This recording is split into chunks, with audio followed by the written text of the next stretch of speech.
Office থেকে ফেরার পথে তালবাগান দিয়ে যাওয়ার সময় হঠাৎ চোখে নজরে পড়ে গেল একটা ছোট্ট চায়ের দোকান। চায় বাজ। চায়ের প্রতি আমার এমনি একটু দুর্বলতা আছে। সঙ্গে সঙ্গে গেলাম, গিয়ে দেখি এখানে রকমারি চা আছে এবং নানা রকম ভ্যারাইটি।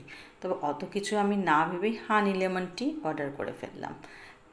চায়ের জল ফুটিয়ে তাতে আদা থেতো করে দিয়ে চা পাতা দিয়ে হালকা লিকার বানিয়ে নিল এবং কাঁচে গ্লাসে মধু এবং লেবুর রস দিয়ে নিল এবং চায়ের পাতা ফুটতেই লিকার তৈরি হতেই তার মধ্যে দিয়ে দিল চায়ের লিকার।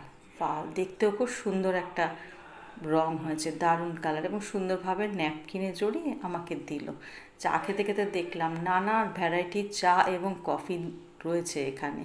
তা আমি তো সাথে সাথে মুখে দিয়ে দিলাম। দারুণ রিফ্রেশিং, দারুণ লাগলো। তোমরাও একবার ট্রাই করো। Thank you.